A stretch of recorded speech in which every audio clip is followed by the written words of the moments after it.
Today it is finally time for how to draw Paradox Pokemon for beginners. I'll be teaching you everything I've learned from drawing over 120 unique Paradox forms. This tutorial is best followed in Procreate on the iPad, but a lot of tips should be usable on paper or in any other drawing program. Quick disclaimer, I will be teaching you my methods, which I am trying to get close to real Pokemon, but this might be slightly different. Before we get started on the drawing itself, we need to do a quick study on which type of past forms exist. There are 3 different types, and the first is the Screaming Tail one. These just basically add bigger teeth, longer hair, and spikier features in general. The second type is the Roaring Moon one. These change slightly into a different creature, but stay close to the pose and body proportions of the regular Pokemon. The last type is the Walking Wake one. These Paradox Pokemon change into a completely different species, but will always keep similar elements to the original piece. Now these were the 3 different forms, but they all have something in common as well. Every past form has a bit of makeup around the eyes, and the eye color is always yellow. I did decide not to give all my pieces these colored eyes, because I felt like that was too repetitive. Feel free to add the yellow eyes to your pieces to make them look even more official than mine. Alright, it is now time to pick our Pokemon that we want to draw, which is just simply googling. So for example, my favorite Pokemon, Torchic. What I always do, I go to Bulbapedia and click on the button Images on the Bulba Garden Archives. And what I then simply do is just picking out this random pose that I like. I prefer to use either the official ones or the dream ones, since those are always high quality. And sometimes you have the WF as well. So pick one of those and just put it into your software. We've now arrived in our software, which for me is Procreate, but you can follow this on paper or on any other drawing softwares as well. I always draw in canvas size 5120 by 2880. I do this because this is a big canvas size, which results in high quality pieces, and I really need the high quality pieces because I scale them down, but I still need them to look the best they can. Now that we have that out of the way, it's time for the sketching phase. I already imported my drawing. I asked my viewers if they could make a fake Pokemon for me that I could transform into a Paradox Pokemon. I wanted something unique, a Pokemon I've never seen before. So this one, Glairbit from Jarvis, he's in our Discord, check him out by the way. He made this amazing piece, Glairbit, and I'm going to transform him into a past form. I will be using the Screaming Tail variant for this, because I feel like that is the most fitting for this guy. And it's the most easy one as well, which means just bigger teeth, those kind of things. You start out by importing your piece into your canvas, or redrawing, like if you do it traditionally, you could just get a sketch over it. I always start by dropping the opacity of this layer, so I can clearly see what the Pokemon looks like, but my lines are actually more bright than the lines of the official Pokemon. We then add a new layer above this layer, so our outlines are going to be above that layer. And then I grab my sketching brush. This is a Fairy Poison type, but I think Electric fits in very well, so I think I want to transform him into a Fairy Electric typing. So that gives us some direction to follow, which is a good tip as well. I always start with the most easy adjustments, like for example the makeup. So what I do, I just zoom in, and since we are on the separate layer, we can just start adding in some shapes. It will be an electric type. It doesn't hurt to go ham with electricity shapes, which are mostly just sharp, pointy edges. And it will make your Pokemon look a lot more wild with the makeup, as in a bit more punky. The colors don't matter right now, since we can always change them later on. We're now just focused on the sketching. We're now just focused on the elements that this Pokemon needs to have in order to fit as a Paradox Pokemon. Since this Pokemon already looks quite like an electric type, I just want to add a bunch more lines to make it seem even more like an electric type. And you always want to make sure that your lines don't overlap that much. So I don't want to put my line over here, since the thumb is already there. So putting your line a little bit under the thumb then actually makes it for a more clearly readable piece instead of the line going straight there. Alright, so what you can do is deleting the original piece in order to make some room for a new design. So what we can then do is add another layer between the drawing and your sketch layer, and then we can just color pick the color that his body has, so we can sort of fill up his body without actually making it seem too different. Right now I'm not a huge fan of the trajectory of this thing, so what I'm going to do is I'm going to grab it and I'm going to distort it a little. And why do I do this? Simply because it isn't in the right trajectory, which means that it doesn't look perfect in a sense of how it should look in the real life. So what I then just do is just play around, select it and move it around until I'm happy with the concept. I want this line art on a separate layer from the makeup lines.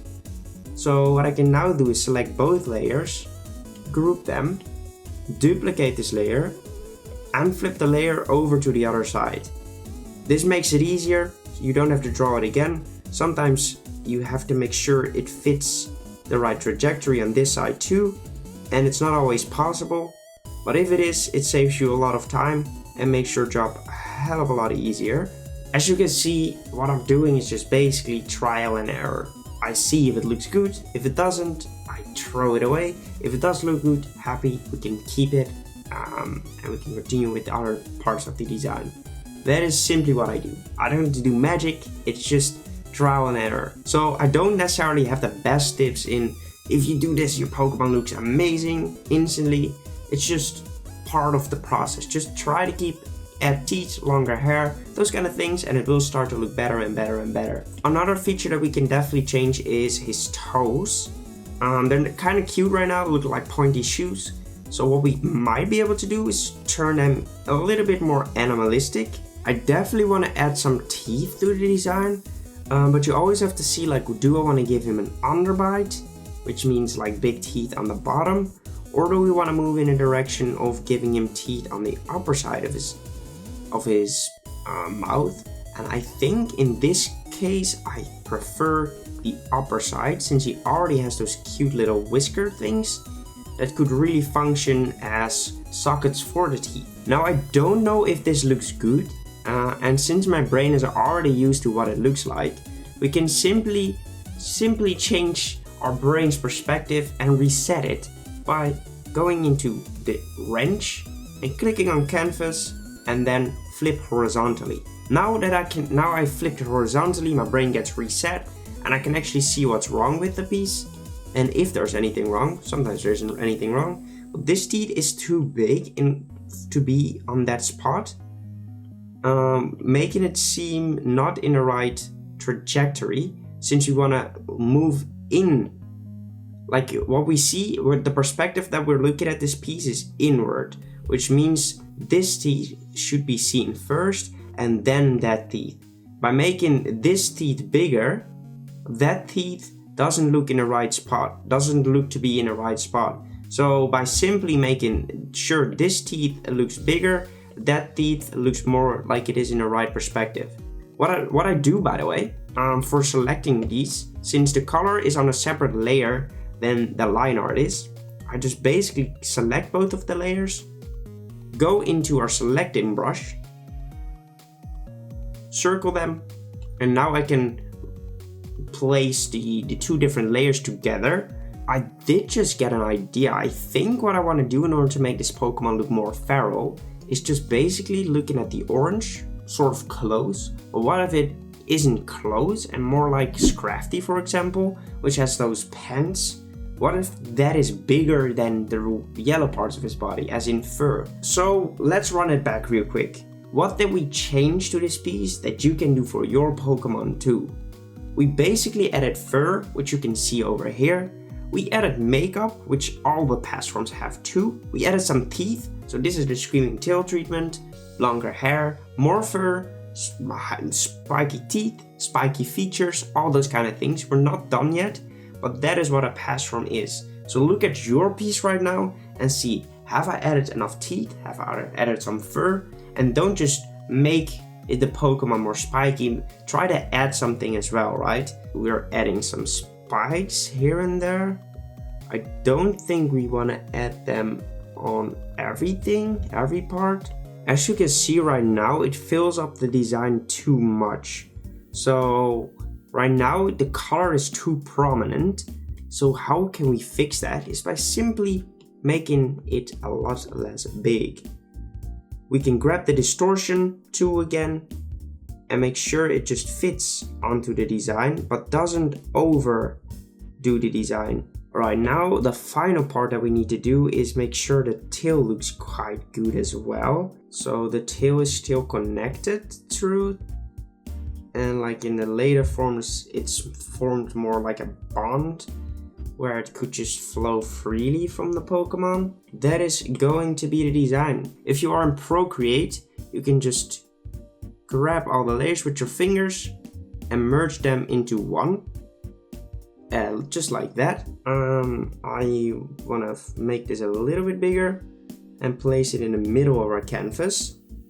Let's do a quick flip to see if what we have looks good. I would say that it does look great. I'm actually quite happy with this design, and it's now time for the line art phase. Just like we did with the sketching phase, we'll drop the opacity of this layer. And now we'll grab our line art brush. Speaking about the line art brush, I created a brush set with all my favorite brushes. I use each of them in every drawing that I make, so if you want to draw in the same style as me, I recommend checking out my website. For only €5.99, you can get the Procreate brush set, which you will be able to use in Procreate. It includes an amazing line art brush, a highlight brush which instantly makes your pieces look a lot better, and many other fantastic brushes. Oh yeah, I've also created a step-by-step guide, but more information about that later in this video. Alright, you're sold on a brush pack. So am I. They are perfect. I made them with love. But it's time to get started on the line art. This process is super straightforward. The only thing you do is making sure your lines look crisp.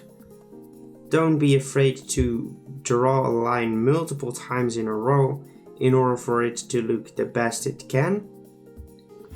Because a good line art will carry your piece way harder than you actually might expect it does. So putting some extra effort into it is definitely something worthwhile. And don't be afraid to put thick lines on the big parts, but if you have certain features that fall off, just put a bit less pressure on your piece. Alright, stop the time lapse for a second. I have another lesson which is very important. As you can see in the sketch, it's telling me to put a line right there. But if I do that, every line comes in this point, which doesn't look that great. So simply move away from your sketch for a second and drop the line in a little lower. And as you can see, that gives for visual clarity and it doesn't feel as busy in that area anymore. So that sometimes just move away from your sketch a little to make those points that come together quite closely, just make them slightly different, and it will actually look better. Alright, it appears that the line art is done. And to always check if the line art is done, we would turn off the sketch layer. And what I like to do is flip it back on and off a few times to actually see, am I missing certain lines? And it appears that we don't. And now we will move on to another part of the line art phase, which is we'll grab the highlights brush. You can do this with any light brush you want and click it under eraser. So click on eraser, and if you have my brush pack, use the highlights brush. But you can do this with different brushes as well. They just need to be a little bit rough, and then you go in these parts, the lines that don't close automatically. Let's actually resize the brush a little, and you go in and remove the parts little by little. And now the line art is actually done. After this line, sorry, I saw it at the end, and I think that's it. I think that is officially the line art that is done. Now that it is time for the colors, it's actually quite simple if you followed the steps that we did.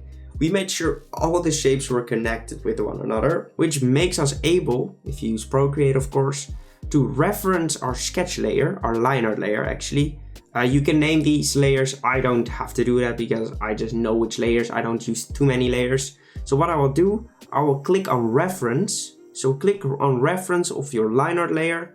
Go the layer up under that. So if you don't have a layer yet, make another layer under that. And now what we'll do, we'll grab this yellow color. And now I can grab the color and fill it in. And if I hold it, I can show to fill it in more properly. I do want it actually a bit closer to the original color. So do that again. So what the reference layer does, it tells Procreate, hey, on this layer we have some shapes. So the line art created some shapes. Can you fill this on the layer under that, but use the shapes of the reference layer. So it uses the shapes of the line art and fills it in on a separate layer, which makes us able to shade it quite easily. This is a shape I want to have this color in.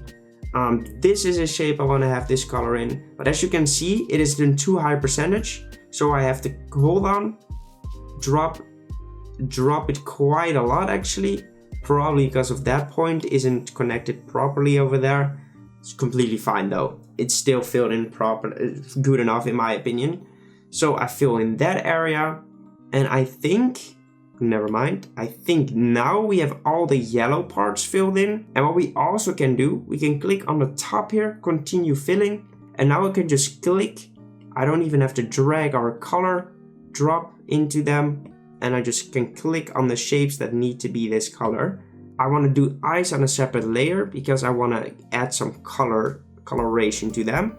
I might want to make the eye color a little bit darker. There we go. Beautiful. But since we always shade the mouth with a different color too, I want to go into a separate layer again, grab the blue color since his tongue was actually quite blue, and I don't want to give white in the mouth. Let's actually do a darker color, blue. I think that works better. I might actually want to make it even darker so you see the difference properly. There we go, and that is simply the color section. Time for shading. We start off by adding another layer above the mouth, and we use a clipping mask layer now. I will grab the blue color, drop it down, make it slightly darker, and put this layer on multiply, which you do by just clicking the little N, and we drop the opacity a little bit. I will now grab my regular eraser brush. Regular eraser or streamline eraser, these are both very good. Streamline just uses a bit of smoothness on your line, and if you feel like just filling it in manually, the other brush is better for that. I think the mouth shade should be something like this. And let's grab our shadow brush, since we're here anyways now. Drop the size of this brush and we'll go over the edge. So you erase, you click erase, grab our shadow brush in our brush bag, out of our brush bag, and you go over the edge twice. So once, as you can see, once, and then go over the edge of that still visible, and that blends in a little bit in a Pokemon style. So that is what we want, of course. Time to fill the eyes. I'll lock in the blue color again. New layer.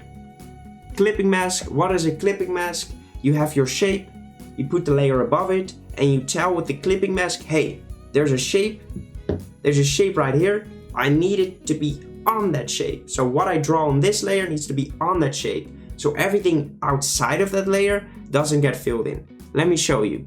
We're on this layer right now, and we have a clipping mask. So I can draw wherever I want, but it doesn't matter how big my things are, they only fill in the eyes, as you can see. So that is what a clipping mask does. Alright, let's look at the eyes. He uses a lot of like white.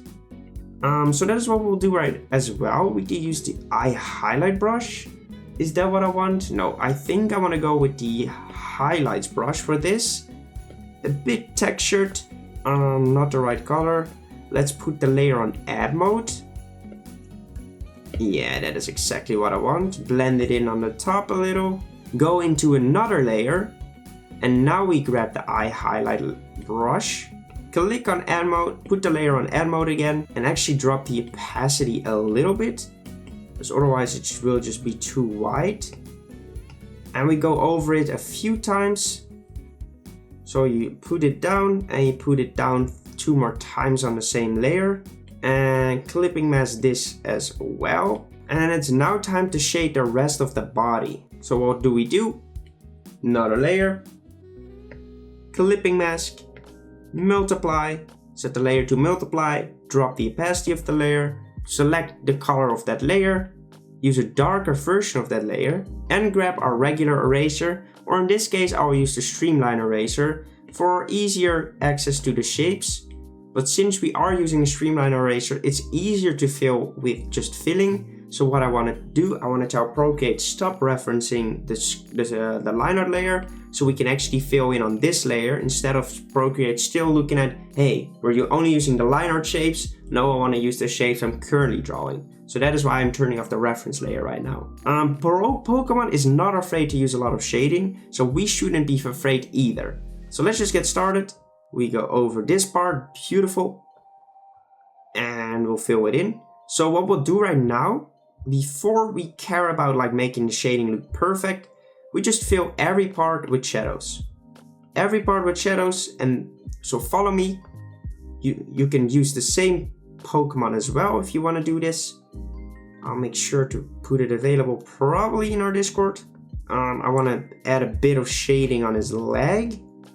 And I don't want to be you shouldn't be afraid to use a lot of shading in here. So I will fill in these shapes, and I can fill that in just like that as well. So sometimes you don't actually want to add that bit of shadows on this part, but in this case it is looking too busy without it, so I will add it. But don't always get caught on like, but in realism it should be. Yeah, this isn't realism, guys.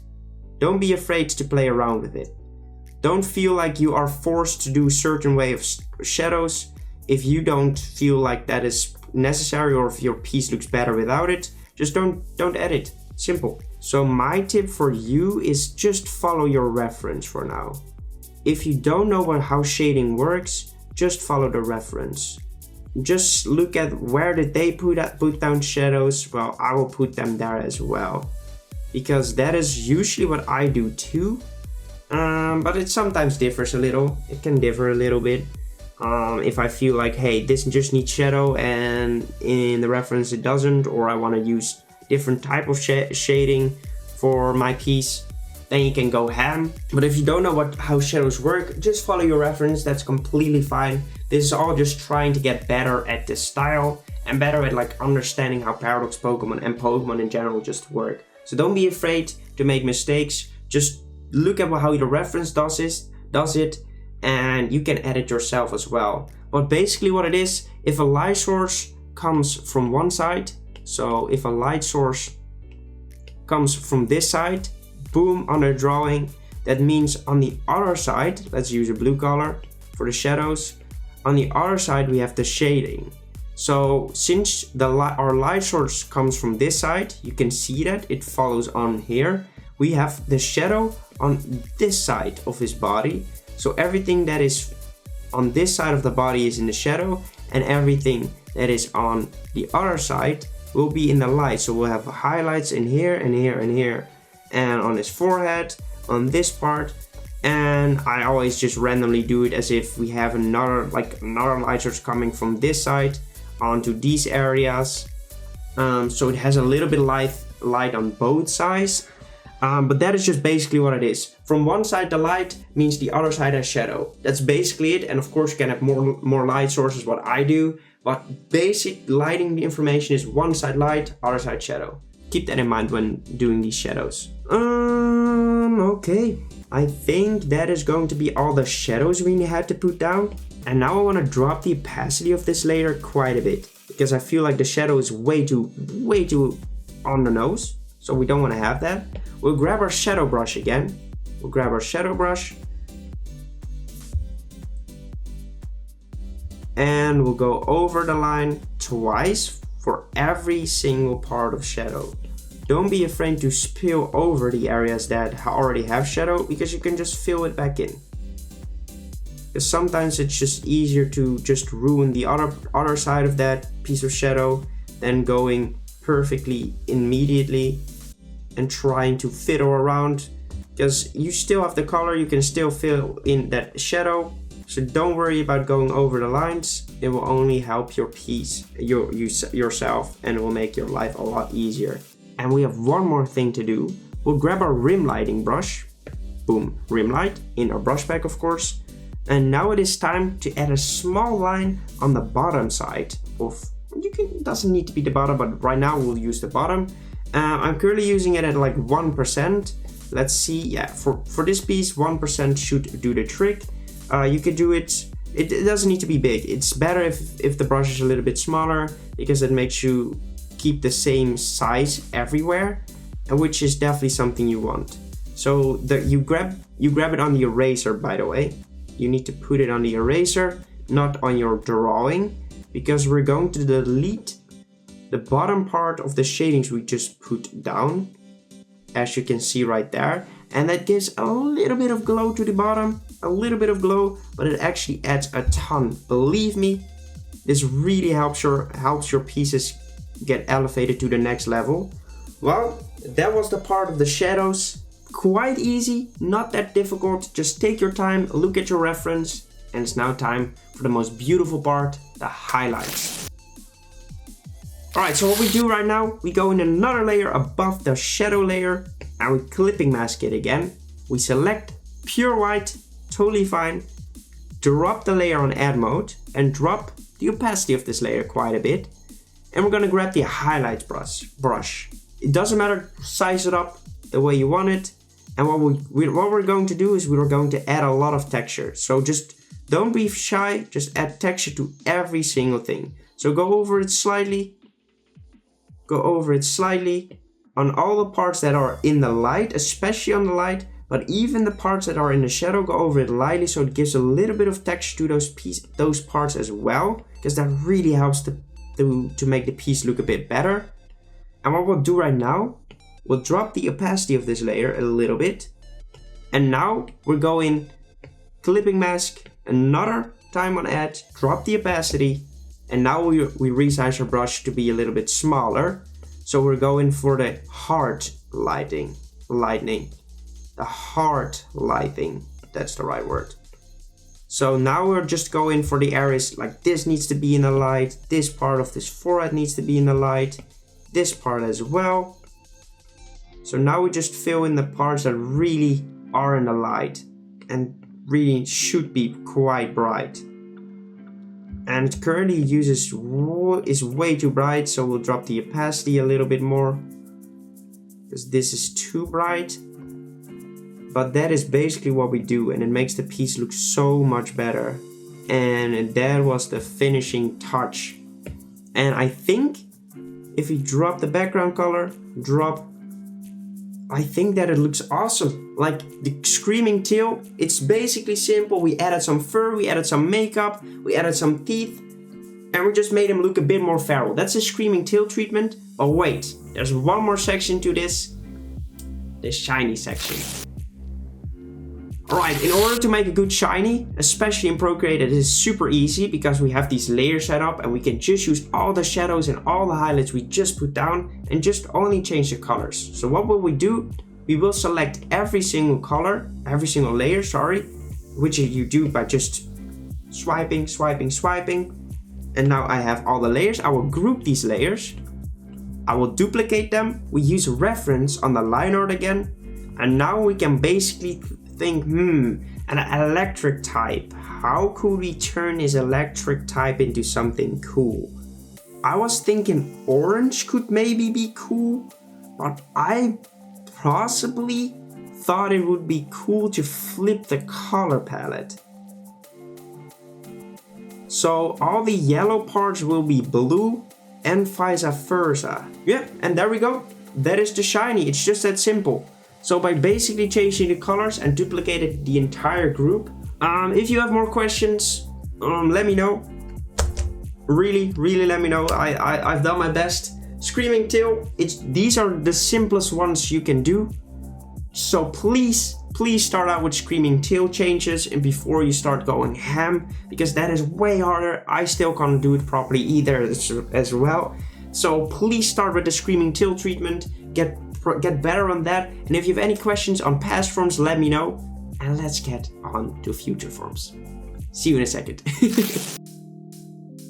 The future forms are not as complicated and different as past forms can be. Most of the designs use the exact same elements as the original piece, but make them feel more robotic. The only exception to this rule is Iron Valiant, which combines Gardevoir, Gallade, and their megas into one design. Even though these Pokemon might not differ a lot from the originals, they do all share similar elements with one another. They all have a rubber patch somewhere on their design, they all have pixelated eyes, and every single one of them has a part on their body which emits light. Keep all of these things in mind and let's get into the drawing.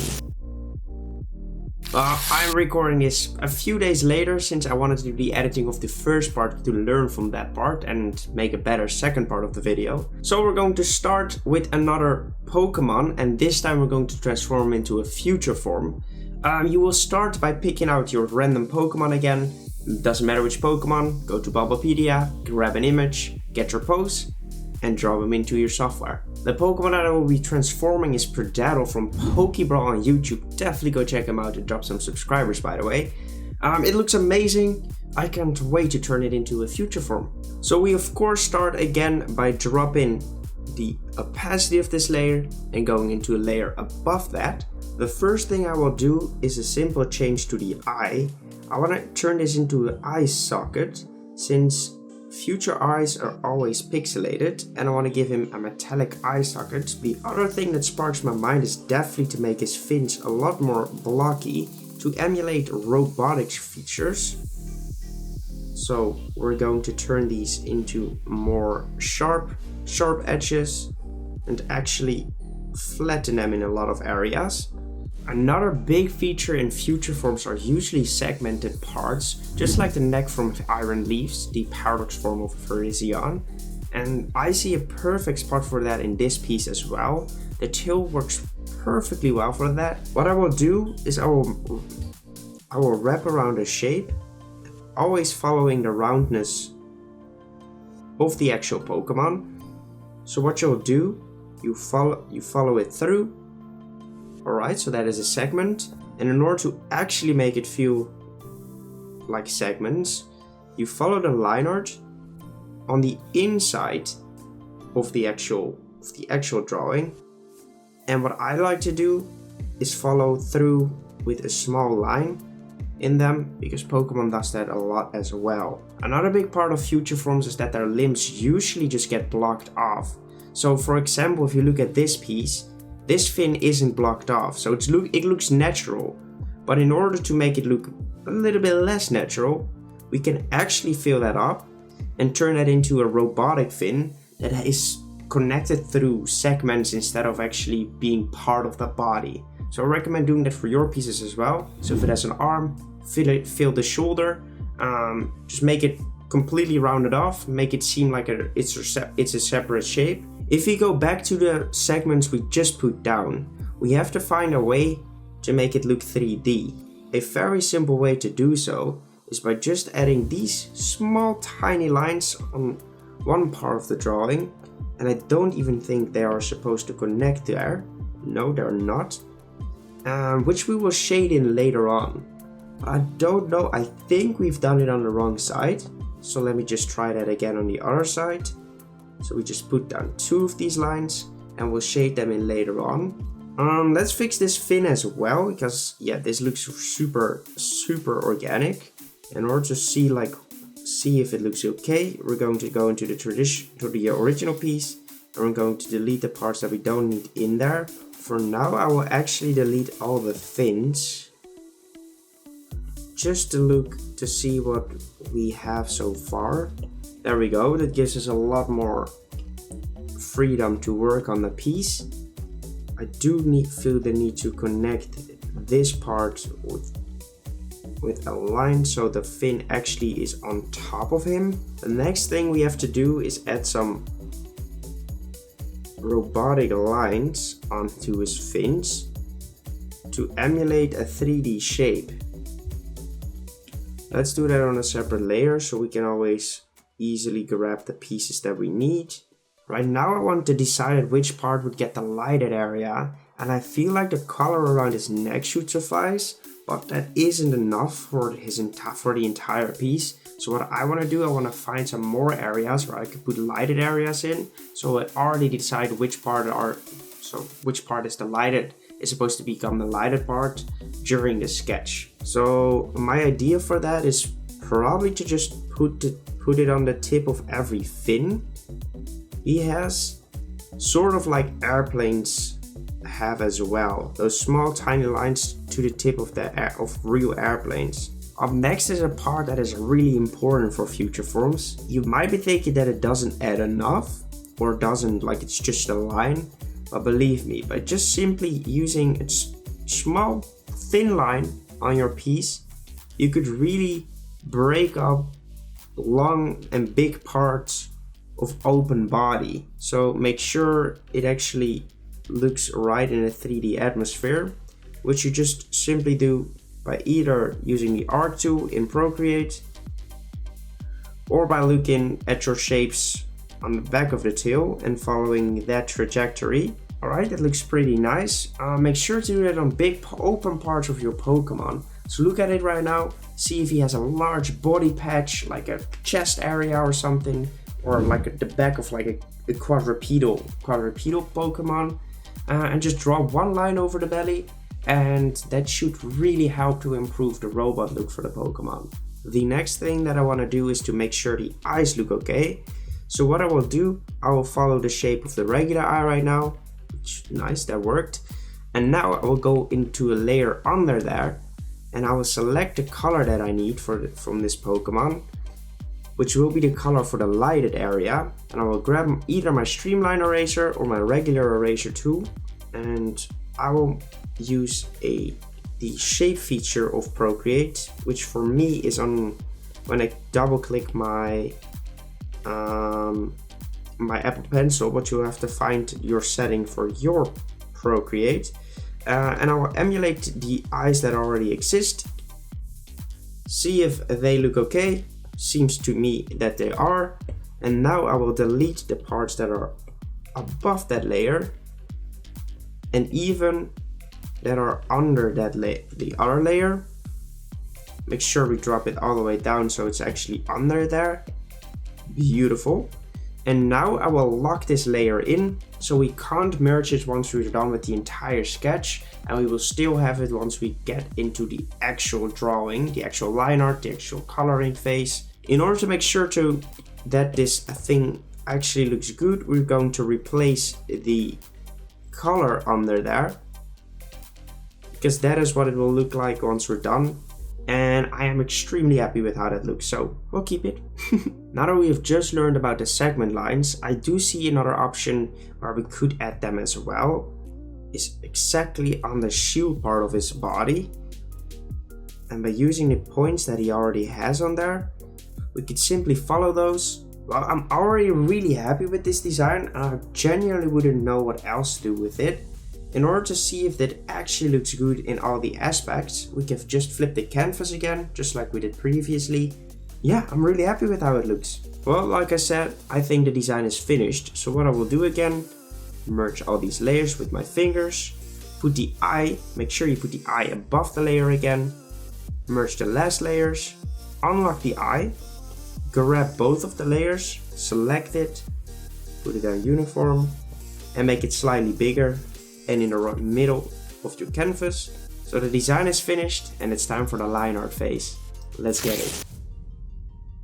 We of course drop our opacity again. Turn the eye off for now. New layer and grab our line art brush. You know where to get it, of course. So basically the same things. Just make sure to take your time for it. Make sure the lines look good. Doesn't matter if you have to draw a line 20 million times, just make it look good. And actually this time I have a time lapse for you that is actually beautiful. So let's get started on that one.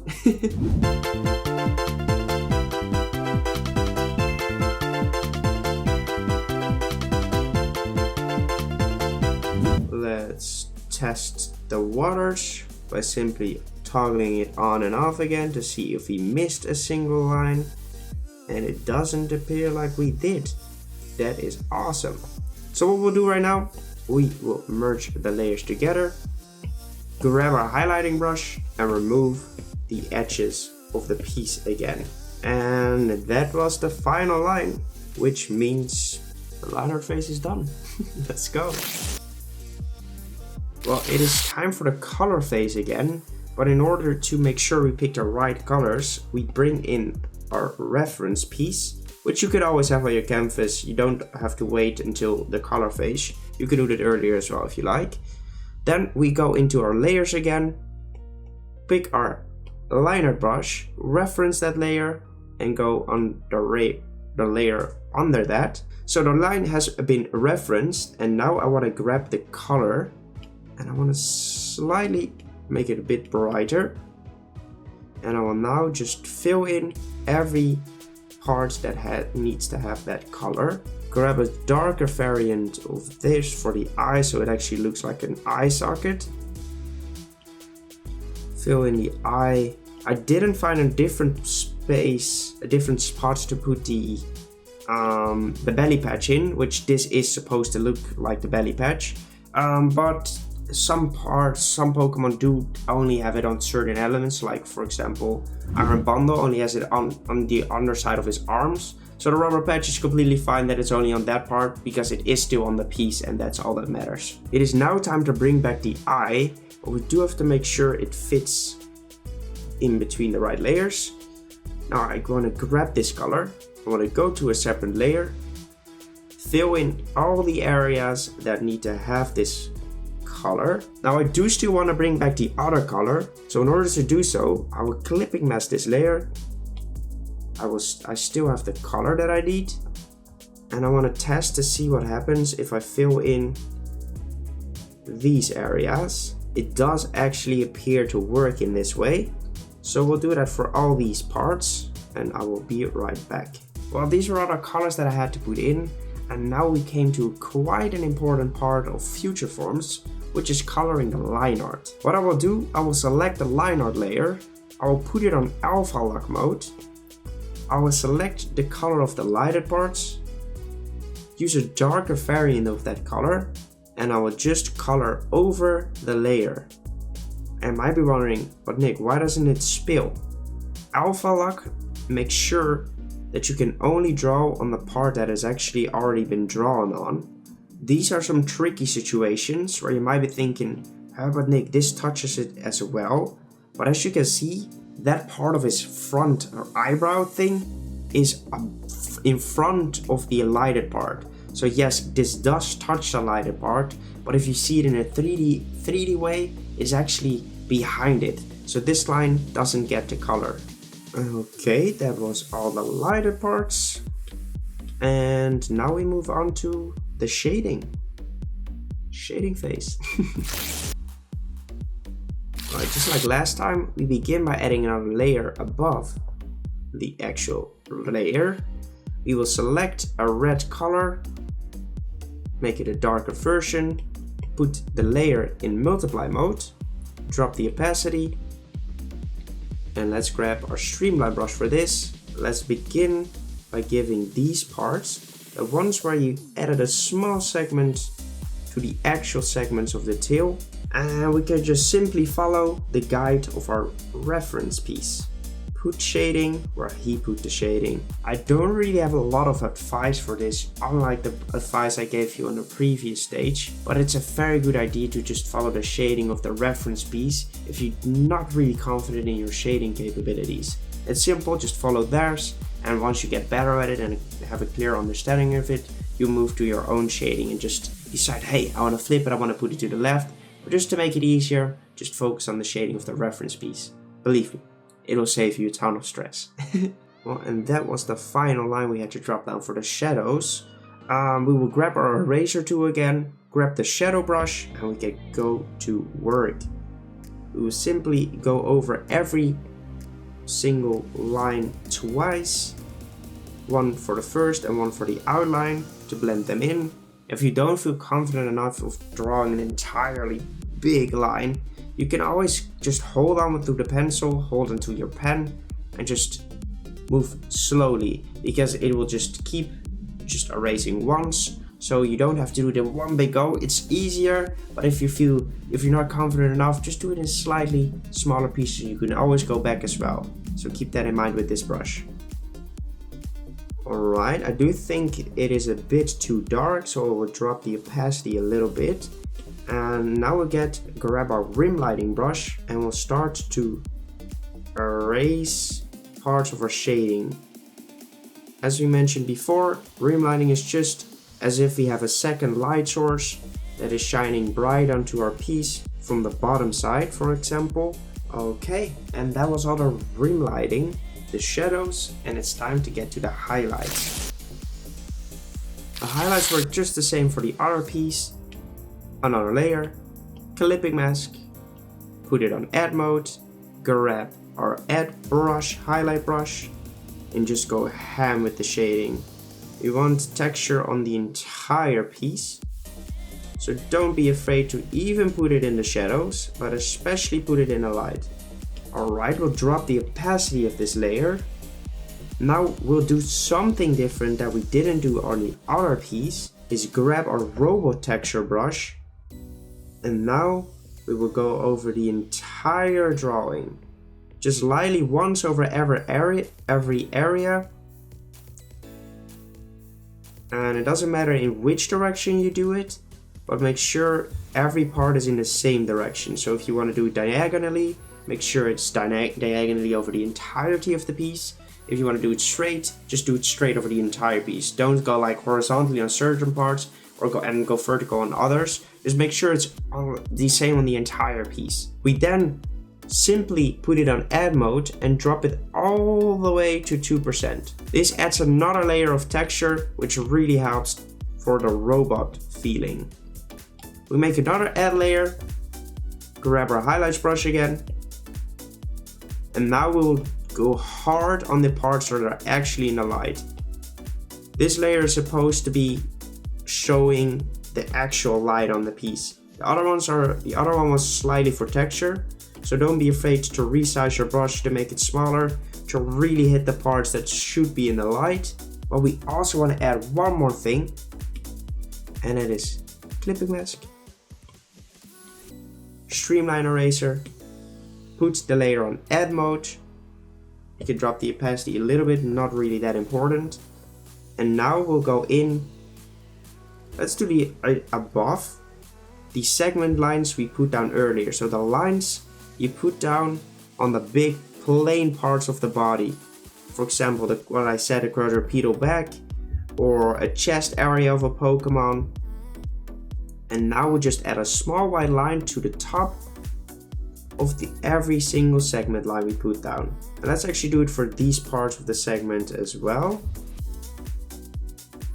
And now what we will just simply do, this will really make it beautiful.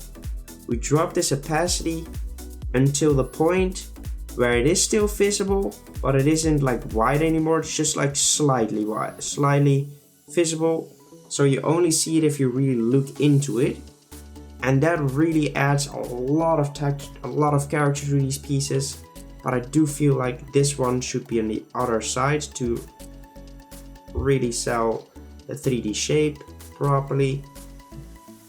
There we go, that looks a lot better. And now another big part is the eyes. The eyes are really important. So what we'll do, duplicate this layer. So duplicate your eyes. Turn this first layer, turn that off. Grab the future eyes brush from my brush pack. Zoom in. And erase this entire eye. I duplicate this layer again. The one which you erased. You Gaussian blur that layer. Just a tiny bit. You duplicate the one you turned off earlier, the full one. Turn it back on. You now Gaussian blur this layer as well. just so it's like slightly visible, but almost still intact.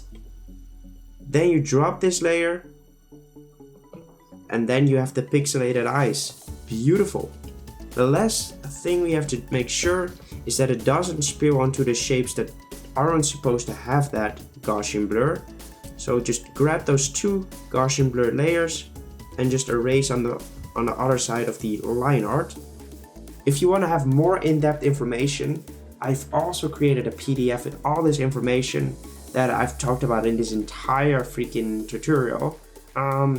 Here's some information about it. I also want to have a written down version of how to create Paradox Pokemon. That's why I created this step-by-step guide. It's easy to follow, and I added a bunch more tips you can use while drawing. You will also get the work files of the 2 Paradox Pokemon we created. And I added 2 work files with just a line art, so you can practice coloring and shading. This guide is also available for €5.99 on my website. But since I thought you guys might be interested in buying it together with the brush set, I made it into a combi deal for only €8.99 for the both of them. That is a 25% discount, so I know what I would do. I really think that is a good deal, Orienting. Definitely check it out as well. It is in a combi deal, so it is a good deal in my opinion. But it's now time to actually continue with the lighted parts, the lighted areas. What we'll do for that, new layer, clipping mask, put it on add mode again, drop it down, still selecting the white color, and we'll grab our highlight brush, and now you can go a little bit ham. I'm gonna go with light on both of the outsides and then moving inwards. So I will do that for all those tiny parts as well. So I will just add light to those, and I will make a new layer, and I'll do the same thing, add mode, and add a second layer of this shading. There we go. Drop that opacity as well. Now I'm going to select the layer with all the colors of the lighted parts, duplicate it, and slightly Gaussian blur it, just slightly, so there's a small tiny glow to it. We don't want that glow to be too big, so just only give it a slight glow. And the last part of this, new clipping mask on the top layer. Grab a regular eraser fill tool, make it slightly smaller, and we'll now just make a bunch of dots on the lighted areas. So every part that has a lighted area on it, you will drop a bunch of white dots. Make sure to space them out nicely, so don't just clutter them up into one part. Make sure you add a bunch of them. Just keep them spaced out properly as well. You can differ in size too, that is completely fine. So the last thing we have to do, duplicate this layer, grab the bottom part, turn this one to add mode again, Gaussian blur this layer. As you can see, they will start to glow quite harshly. Drop the opacity until the glow is still slightly visible, but not entirely. And there you go. That is the complete robotic version as well. And you might be wondering, Nick, this doesn't look really robotic. It looks quite animalistic still. That is when the shiny comes in for future forms. We'll grab all the layers again, grab them by simply swiping over them. There we go. We'll group them, duplicate the layer, reference this layer, select a gray, a good gray, and it's time to fill it in. And there we go. That is going to be the shiny. Really cool shiny, damn. That is the beauty about future forms. They look so animalistic sometimes, and then you just add in the shiny. And yes, it still looks quite like a shark because of that color palette, but I really like how it looks like. Well done. Your piece looks amazing as well. I have no clue how your piece actually looks. So in order to showcase your own pieces, join our Discord right now. Share it in Pokemon art. Say, hey Nick, I made this piece because of your tutorial. I'm so freaking curious on what you guys made, and let me know. Just let me know. This was my first tutorial ever. I really did my best to make it the best thing you've ever seen. I don't know if I succeeded. I tried my best. Hopefully you maybe got a tip like 1 or 2, and that would make me happy. Share it with your friends, and I'm gonna see you on the next one. Goodbye.